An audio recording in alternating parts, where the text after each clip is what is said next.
7 de la mañana con 37 minutos, 7 con 37 minutos, en Punto Noticias, primera emisión. Saludamos vía telemática a nuestra primera invitada. Se trata de Tamara Hidrobo, magíster en Ciencias Sociales con especialidad en Sexualidad, Género y Cultura. ¿Cómo está, Tamara? Buenos días, bienvenida, gracias por acompañarnos. Estamos con usted, Alexis Moncayo, quien le habla, Licenia Espinel. Usted ya conoce. El presidente de la República ha emitido un veto parcial al proyecto de ley de interrupción voluntaria del embarazo en casos de violación, modificando los plazos, modificando el tema de la objeción de conciencia e imponiendo requisitos, entre ellos que la víctima de violación o cualquier persona que haya conocido del hecho haya puesto una denuncia para que se investigue, se sancione el delito, que la víctima haya firmado una declaración jurada en el caso de menores de edad, que ese documento debe ser firmado por su representante legal o quien sea su cuidador, salvo que se trate del mismo agresor identificado por la mujer.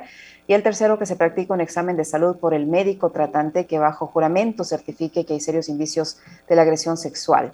En este veto, el presidente dice que puede cumplirse al menos una de estas tres condiciones para que la víctima de violación y resulte embarazada pueda acceder al aborto voluntario.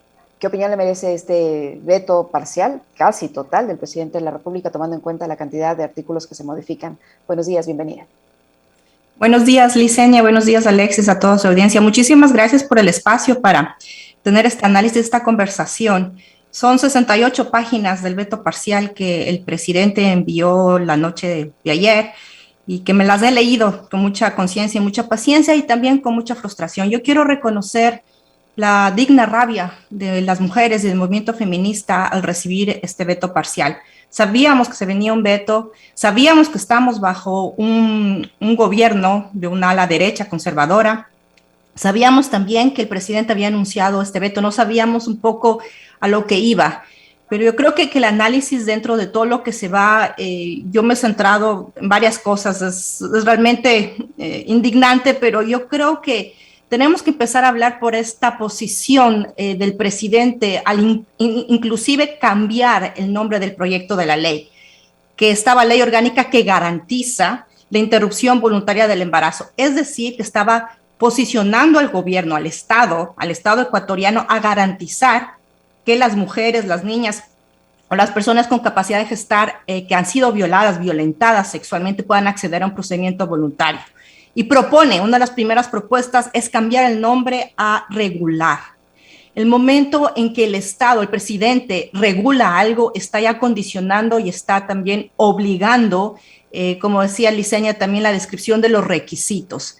Tenemos un Estado que pretende controlar las vidas, los cuerpos de niñas y mujeres violadas desde el cambio, desde la propuesta del cambio del nombre de la ley. Me he dado también el trabajo de leer como los artículos y también todo el texto propuesto por el presidente y llama mucho la atención también en forma general la presencia de la palabra naciturnos y del derecho a la vida del naciturnos, donde se sobrepasa en un proyecto de ley que es sobre el acceder al aborto por violación, se menciona la defensa de la vida, de la concepción o la defensa de la vida del naciturnos. Entonces, existe inclusive una contradicción bueno, unas compañeras, colegas que son abogadas y feministas han llamado un mamotreto. Esto es más que un mamotreto. Esto pretende seguir violentando y criminalizando a las niñas, mujeres y personas gestantes que han sido víctimas de una violación, con unos requerimientos y con unos plazos que están fuera de la realidad. El presidente lanza un veto parcial desde su privilegio de hombre y tratando de proponer un texto para controlar a través de una ley irregular y controlar el acceso al aborto por violación. Esas son mis primeras impresiones. Hay algo que a mí me llamó mucho la atención revisando el oficio que remite el presidente de la República a la presidenta Guadalupe Llori y a la Asamblea Nacional, que en el numeral 1.2, ¿no? O sea, primero el título es antecedentes, la sentencia de la Corte Constitucional y la posición personal del presidente de la República. Esto me llama poderosamente la atención. Entonces el punto 1.2 es eso, la posición personal del presidente de la República. Y ahí en literales 1, 2, 3, 4, el presidente, y es ahí donde menciona el tema de los naciturnos y habla incluso de argumentos científicos y no es que, esto es algo inédito, que en las motivaciones o los antecedentes a una objeción presidencial, a un proyecto de ley o a una ley aprobada por la Asamblea, se expongan y se presenten los argumentos de la persona Guillermo Lasso y no del presidente Guillermo Lasso. O sea, esto a ustedes me imagino les habrá llamado también poderosamente la atención como a nosotros. Sí, bueno, textualmente, por estas razones reafirmo y reitero que es mi convicción personal el defender la vida desde la concepción hasta la muerte natural. Sin embargo, en mi calidad de presidente, etcétera, etcétera. Sí, ya lo veíamos venir de cierta forma porque el presidente ha estado posicionando valga redundancia, su postura personal frente a una realidad que afecta a las niñas y a las mujeres en el país. Su postura personal también se ha extendido a la vocera de su esposa, de la señora María Lourdes Alcivar, que ha estado activamente mencionando estas doctrinas morales, religiosas, personales. El presidente puede tener, como todas las personas en el país, en el mundo, su derecho a ejercer su religión. Lo que no pueden es, en este caso, no de la Asamblea, pero del presidente, en su rol de ejecutivo, ejecutar o colegislar desde sus dogmas morales y religiosos. Y en el texto del veto parcial se presenta eso, se presenta desde su posición personal y religiosa de creer y de defender la vida desde la concepción y de defender la vida del nasciturus. Y lo que digo y reitero, en el texto, en las 68 páginas, a través del texto, se sobrepone y se menciona la defensa de la vida del nasciturus con lo de la mujer violada. Este es un proyecto de ley que buscaba o que busca reparar la vida de víctimas de violación a través de un procedimiento voluntario de acceso al aborto. No se trata de defender la vida desde la concepción, no se trata de... muchas de las críticas se daba de que no están atacando de raíz el problema o que no se está haciendo nada en contra de los perpetradores. No se entiende todavía en el país que esta ley es para las víctimas, no para el nasciturus, no para el perpetrador, para las víctimas. Y no podemos tener un texto de un veto parcial donde se meta la defensa de la vida de nasciturus porque el presidente así lo cree y así lo defiende y así lo dice y así lo escribe en el veto parcial que envió. Tamara, ¿en qué parte este proyecto de ley aprobado por la Asamblea Nacional, que ha sido vetado por el presidente de la República, no cumple con la sentencia de la Corte Constitucional, que es otro de los argumentos que ha dicho el presidente para explicar la serie de modificaciones que ha sufrido este texto? Y el hecho de que se pongan estos tres requisitos a los que yo le hacía mención, ¿cuánto van a dificultar que una víctima de violación pueda acceder a realizarse voluntariamente un aborto en caso de que resulte embarazada fruto de este abuso? A ver, yo creo que es importante también ir a la realidad del país. Surcuna, las compañías Surcunas, que son las que han estado acompañando muchos casos de niñas y de mujeres que han sido violentadas y que han accedido al procedimiento del aborto por violación, mencionan que desde el 29 de abril del año pasado hasta el 12 de noviembre del 2021, es decir, un periodo de unos meses, recibieron 22 solicitudes de acompañamiento de niñas, adolescentes y mujeres para acceder al procedimiento de aborto por violación, un procedimiento legal. Recordemos, el aborto por violación no está penalizado ya en el Ecuador. El 54.5% de los casos de estos acompañamientos eran niñas de entre 10 y 14 años de edad. La violación de niñas está tan normalizada en la ruralidad del país. Sabemos, se sabe, estamos hablando, las mujeres, las feministas estamos mostrando estos datos, estamos contando esas historias de estas niñas violentadas y violadas. Niñas que de entre 10 y 14 años quizás su cuerpo biológicamente todavía ni siquiera ha tenido su primera menstruación. El momento en que se pone en plazos en la causal de aborto por violación ya no está siendo dentro de una parte de estándares internacionales, ¿verdad? La Corte Constitucional dijo que sea un proyecto de ley que cumpla con estándares internacionales. Si la causal es aborto por violación, no tendría que existir la temporalidad. Pero como en el Ecuador vengo diciendo y reitero, estamos 50 años atrasados a lo que es los derechos humanos de las mujeres alrededor del mundo, se puso una temporalidad en una causal que no debía tener temporalidad. La lucha de las mujeres fue por una temporalidad, digamos, de 28 semanas, justamente para proteger que las niñas que sean víctimas de violación accedan al procedimiento. El momento en que se pasa el proyecto de ley y se vota en la Asamblea el 17 de febrero y se pone la temporalidad de 18 semanas a 12 semanas, se estaba justamente defendiendo que estas niñas violentadas que viven en la ruralidad, en sectores geográficos del país donde la violación de sus cuerpos es normalizada, puedan acceder al procedimiento, porque comprendamos que el cuerpo de una niña no puede determinarse en 5, 6 o 8 semanas si es que está o no está gestando la concepción, que es resultado de un crimen atroz. A las 20 semanas, 22 semanas, muchas niñas todavía no saben que están gestando el producto de esa violación. Si estamos poniendo una temporalidad, o el presidente en su veto parcial está poniendo la temporalidad, hablando de un discurso de no discriminación y de reconocer la igualdad de derecho de todas las niñas y víctimas de violación, de 12 semanas, estamos criminalizando, el Estado está criminalizando la realidad de esas niñas que después de las 18, 14 semanas que están gestando no van a poder acceder a ese procedimiento. Entendamos que partamos también de esta cosa tan sencilla que parece que no se comprende y se distorsionó cuando hubo la propuesta del proyecto de ley por parte de la Defensoría del Pueblo con las 28 semanas, es que se cuentan las semanas desde el primer día de la última menstruación. Si una niña no ha menstruado, no se puede saber tampoco cuántas semanas de gestación tiene. Las niñas violadas se dan cuenta que están gestando pasadas muchas veces las 18 o las 20 semanas. Es decir, que si ponen el plazo de 12 semanas, el día de hoy, miércoles, se cumplen las 12 semanas y ayer yo como víctima de violación podía acceder al procedimiento. Mañana ya me van a criminalizar porque ya van a ser sobre las 12 semanas. Esa es la realidad de poner una temporalidad.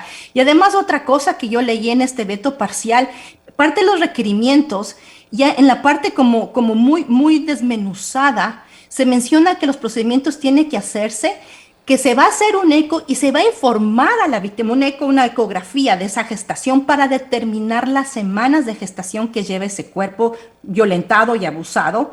Y se va a informar esas semanas de gestación. Se está controlando para ver que esas 12 semanas se cumplan y además se va a informar y se va a exponer a una niña, a una adolescente, a una mujer violada, a mostrarle la ecografía de esa gestación. Y eso ya violenta, y eso ya no está dentro de los estándares internacionales de la defensa de los derechos de las mujeres, de las niñas y personas gestantes víctimas de una violación a acceder al procedimiento de aborto por violación. Es un Estado que está criminalizando y violentando de una forma de control y de regulación, porque lo dice en el texto, de regulación de los cuerpos de las víctimas. De verdad, yo estoy muy indignada y la rabia y la furia que yo tengo creo que está también acompañada por la fuerza de la rabia de tantas de nosotras. Tamara, hay dos cosas que incluye esta objeción del presidente Lazo y que, digamos, nos ponen a pensar en, digamos, los entornos, los escenarios donde se dan este tipo de hechos que son execrables, ¿no es cierto? A ver, él dice, todos somos iguales ante la ley, entonces no discrimina que sea mujer, niña, adolescente de la zona urbana o de la zona rural. Yo quisiera que nos expliques un poco, además, por qué se estableció esa diferencia de ampliar los plazos. Ya algo nos decía antes, Tamara, pero quizás valga la oportunidad para que haya una explicación un poco más detallada de por qué en la zona rural, donde hay menos acceso a información, donde hay menos acceso a servicios, por ejemplo, se estableció un plazo un poquito más amplio, ¿no? Para poder aplicarse el aborto. Y lo otro también, el tema de la objeción de conciencia, es decir, el derecho de una mujer, de una niña y de un adolescente va a estar también sujeto a la postura que adopte el profesional de la medicina. Esos dos temas. En cuanto a la ruralidad, a ver, una niña, yo no sé, en un pueblo rural en la Amazonía del país o en alguna provincia de los Andes del país, donde no existe infraestructura. Y cuando digo no existe infraestructura, estoy hablando de que no existen servicios de acceso a salud, centros médicos, hospitales, y ni siquiera una fiscalía. Si pensamos en la salud normal de las personas, ¿cierto? Si una niña o si una persona se enferma y tiene que acudir al centro de salud, ¿cuánto tiempo se demora en movilizarse? Estoy hablando, por ejemplo, hablemos de esta realidad que tuvimos de la pandemia, ¿sí? ¿Cuántas personas estuvieron con síntomas del COVID-19 y no pudieron acceder a los servicios de salud porque tenían que movilizarse? Acceder al servicio de salud público de un centro médico, no se hable de un hospital en las ciudades grandes, de un centro médico, hacerse la prueba y después hacerse el seguimiento. La infraestructura del Estado ecuatoriano no garantiza ese derecho básico al acceso a la salud de cualquier persona por cualquier enfermedad. Es más, estamos en una realidad que ni siquiera exista paracetamol ni medicinas en los hospitales grandes de las ciudades. Si hablamos de una niña violada, sistemáticamente violada, que va a darse cuenta que está gestando, no a la semana, no a las 2 semanas, quizás a las 12, 14 o 18 semanas, cuando ya su cuerpo empieza a transformarse, hasta que se dé cuenta y pueda denunciar y pueda hablarlo, o su entorno se dé cuenta que está teniendo esta distorsión en su cuerpo porque la barriguita le está creciendo, y a lo mejor se toma más tiempo en decidir que algo habrá que revisarla porque la niña está decaída y quizás pues sea algún síntoma de algún virus, que se transporten, que consigan el acceso al servicio de salud, al centro de salud, que consigan la cita para que la revisen, que consigan la cita para que puedan determinar que esta niña está gestando. ¿Cuántas semanas pasan? ¿Cuánto tiempo tiene que pasar? Esto no ocurre en 8, 10 o 12 semanas. Esto ocurre en 18, hasta 20, hasta 24 semanas. Esa es la realidad de las niñas de la ruralidad. Estamos hablando inclusive desde cosas tan básicas como transportarse. En un país donde las carreteras no funcionan, donde hay deslaves y resulta que te quedas trancado 2 o 3 días sin poder movilizarte o tomar la barquita, cruzar el río para llegar al centro de salud. Y después de llegar al centro de salud, llegar al procedimiento. Y una vez que llegas al centro de salud del procedimiento, y aquí voy con la parte del veto, te encuentras con el único doctor, usualmente hombre, que es el que atiende ese centro de salud que, yo no sé, tiene X cantidad de población, donde se encuentra con esta niña gestando y resulta que dice que va a tener objeción de conciencia y no le garantiza ese procedimiento. ¿Qué va a pasar con esa niña? ¿Van a pasar cuántos días más hasta que se encuentre el doctor o la doctora que le garantice el procedimiento? Porque como la objeción de conciencia por el veto parcial está cubriendo el derecho, el presidente habla del derecho de este doctor a decir yo no voy a ejecutar, y además en todo el procedimiento que entra, mandar la carta a toda la burocracia, digamos, del sistema público para que el doctor diga yo tengo la objeción de conciencia, mando la carta, que me la registre y que después de que se registre se pueda conseguir a alguien que pueda hacer el procedimiento. ¿Qué pasa con esta niña? ¿Cuánto tiempo transcurre desde que la niña sale desde su entorno, de su hogar, viaja, se transporta, llega al centro de salud, del centro de salud la derivan, qué sé yo, a otro hospital más grande y se encuentra o en el centro de salud o en el hospital con alguien que tiene objeción de conciencia y no le hace el procedimiento o no garantiza el procedimiento de acceso al aborto? ¿Van a pasar cuántas semanas? ¿30? ¿32? Puede que la niña no pueda gestar porque su cuerpo no va a poder gestar. Muchas veces las niñas de 10 años no van a poder gestar porque su cuerpo no está listo. ¿Y qué? La salud de ella va a estar en riesgo, como suele pasar. Y eso creo que retrata la realidad que se está ignorando y que el presidente desconoce total y absolutamente. El Ecuador no es Quito, no es Guayaquil. El Ecuador son esas niñas y esas mujeres víctimas de violación y esas personas con capacidad de gestar que son violadas en estos tratamientos inhumanos de corrección, porque el Ecuador era un país que tenía centros de corrección, que no van a poder acceder a ese procedimiento porque para el presidente del Ecuador, Guillermo Lasso, esta realidad no existe. Tatiana, el hecho de que a la víctima de violación se le pida que firme una declaración jurada, en el caso de menor de edad, que ese documento sea firmado por su representante legal o quien sea su cuidador. Yo me pregunto, y le pregunto a usted que conoce los casos, ¿cómo una víctima de violación, si fue violada, violentada en su entorno familiar, va a poder llegar con una declaración jurada? ¿Qué tal que el padre, el padrastro, el representante legal, sea su violador? ¿Cómo va a poder presentar una declaración jurada de su violador? Es el artículo 20. Representante legal. Es el artículo 20 en los requisitos, que básicamente pone 3 puntos. Que la víctima, cualquier persona, considera el hecho hubiera presentado la correspondiente denuncia. El segundo es que parte de la víctima tenga una declaración juramentada o que se practique el examen de salud por parte del médico tratante. En estos 3 puntos tiene que ser, se dice, se cumple uno de los siguientes requisitos. La autonomía de la víctima está siendo arrebatada. O sea, el hecho de que pidan uno de estos 3 requisitos anula completamente la autonomía de esta víctima a decidir, no solamente decidir acceder al procedimiento, sino a acceder al procedimiento sin tener limitaciones de burocracia. Porque ¿qué significa tener una declaración juramentada? Que alguien me explique qué significa tener la declaración juramentada. ¿Necesita un notario? ¿Se necesita primero ir a acudir a la notaría para que ahí sí quede registrado que es una declaración juramentada? ¿Lo va a hacer la enfermera o el doctor que va a hacer el procedimiento? En un centro de salud donde se busca el procedimiento y no hay ninguna asistencia legal o abogadas o abogados, ¿cuánto tiempo va a pasar en toda esta burocracia? ¿Qué sucede si es que la persona que le practica el médico tratante decide tener la objeción de conciencia en ese momento y decir, no, esta gestación yo no voy a querer practicar el procedimiento? La autonomía de la decisión está totalmente borrada y aquí, para mí, esto es una revictimización del Estado nuevamente que pretende regular la decisión o regular el derecho a decidir de una víctima de violación.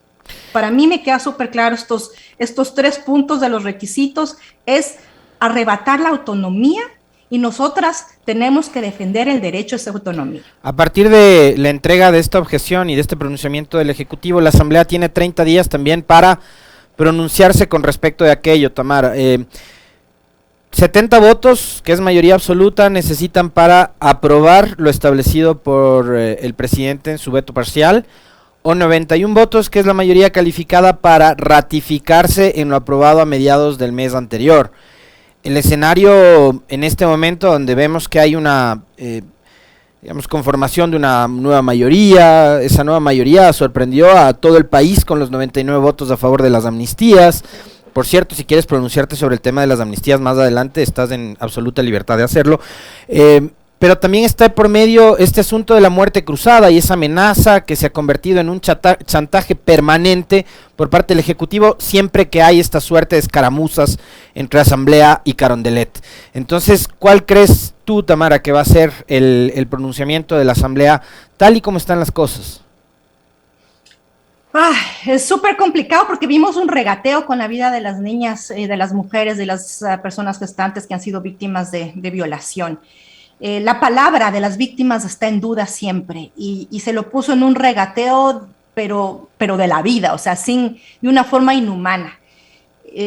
Alcanzar los 92 votos para ratificar el texto anterior parece una lucha inalcanzable. Parecería que nos tocaría nuevamente estar negociando con nuestras vidas, negociando con el derecho a la autonomía de nuestros cuerpos, negociando y pidiendo transacciones para poder alcanzar quizás un número en la representación que tenemos de esta asamblea que es irreal. Recordemos que existen asambleístas, mujeres y hombres, que están legislando desde sus dogmas personales. No están legislando para la realidad de las víctimas, están legislando y han defendido abiertamente, inclusive presentaron otro mamotreto en un informe de minoría donde inclusive ponían plazos de 6 semanas, una cosa totalmente irreal, absurda y en contra de todos los derechos de las víctimas. Es súper complejo, es muy difícil. Yo no me atrevería a dictaminar que alcancemos estos 92 votos para ratificar el texto previo, dada la constitución de la Asamblea, con toda la coyuntura política del país y dadas las sorpresas también que se dieron con la amnistía.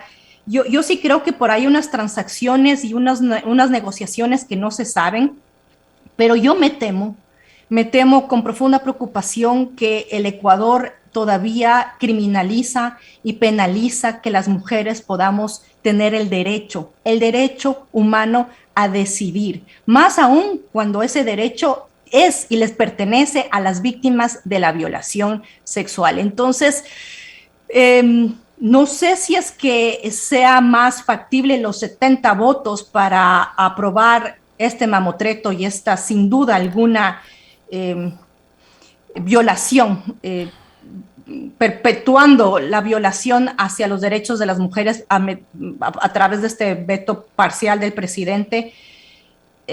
Yo solamente quiero decir que también las mujeres y las feministas hemos conseguido nuestros derechos con estas luchas, sabiendo que tenemos estas limitaciones, sabemos que avanzamos un paso y retrocedemos 10, o a veces nos empujan a retroceder 15 pasos, pero la huella del paso dado queda, y a través de esa huella, créanme que la fortaleza, la fuerza colectiva de las mujeres, de las feministas, por defender nuestras vidas y por defender las vidas de las niñas de ahora y de las generaciones venideras, va a estar presente y no nos vamos a milanar. Quizás este proyecto, este veto presidencial pase con los 70 votos y no se llegue a los 92 para ratificar. Tal vez ese es el panorama más amplio que se dé. Y yo creo que ahí tenemos que también empezar a exigir a la Asamblea Nacional cuentas, a que rindan cuentas de sus posturas políticas y del uso absurdo que han hecho de las luchas feministas y de mujeres para alcanzar esa curul, para después defender simplemente sus dogmas morales o sus intereses personales y políticos, y allí estaremos, el movimiento de mujeres y feministas junto al resto de la población ecuatoriana, exigiendo y demandando que no solamente el Estado ecuatoriano o que la Asamblea Nacional defiendan nuestros derechos, y estaremos luchando por los derechos. Así que yo no sé lo que pueda pasar, yo sí tengo una sensación de que hemos dado un paso y que se ha marcado una huella y que de ahí no hay forma de borrarla, y que más temprano que tarde, no solamente el aborto por violación, pero el aborto libre va a ser una realidad para el Ecuador. El Ecuador es un país que también va a transformarse, porque las mujeres y las feministas hemos transformado al mundo, a las sociedades alrededor del mundo siempre, y el Ecuador no va a ser una excepción. Y esta lucha que estamos dando ahora, que mis compañeras van a dar en la calle manifestándose a través de las redes, no solamente digo que recién empieza, sino que continúa y se va a mantener, y sin duda alguna va a seguir creciendo. Muchísimas gracias, Tamara. El tema de las amnistías, no sé si quieras referirte a eso, brevísimo, en un minuto. Yo sí, gracias por el espacio, brevemente. Las amnistías fueron como también un regateo ahí en la posición política. Vi el video antes de la entrevista y se ven a hombres hablando de una forma absurda y grosera, pero no sorprende porque son ellos los que siempre están tratando de protagonizar y alzar la voz con violencia, con machismo. Mi solidaridad de verdad con Paola, con Virgilio, con Cristian y con tantas otras personas que han sido perseguidas brutalmente por una mujer que, llamada feminista desde el poder, lo que hizo fue ejercer el poder del fascismo. Así que algo de justicia se hizo, y esa lucha también por la verdad, por la reparación y por la no repetición hace parte también de las luchas de las mujeres y de los movimientos feministas. Tengan en cuenta que no solamente es el aborto, son muchas luchas y esta es una de ellas. Así que contenta, alegre, pero también muy alerta y muy preocupada por toda esta arremetida de, discúlpenme, de los machos violentos que creen que son el país y no lo son. Te queremos agradecer, Tami, por haber aceptado la invitación. Como siempre, tienes la gentileza de hacerlo. Desde aquí hasta allá, muy lejos donde estás, te mandamos un fuerte abrazo. Y estamos pendientes, ¿no?, de lo que suceda con respecto al pronunciamiento, por un lado, de la Asamblea en el tema del veto presidencial a la ley para la interrupción voluntaria del embarazo en casos de violación, y también de la aplicación plena de las amnistías. Ojo, que entre los amnistiados hay personas que portan ese denigrante grillete que ha sido la herramienta para perseguir, para etiquetar y para estigmatizar. Y todavía, hasta el sol de hoy, después de que han pasado varios días ya, desde el jueves anterior, no hay la orden para que se les retire ese dispositivo electrónico. Las amnistías, incluso ayer, fueron ya publicadas en el registro oficial. Pueden pararse de cabeza Las amnistías fueron aprobadas por 99 votos en la Asamblea Nacional. Hagan todos los documentales que les dé la gana. Las amnistías están vigentes.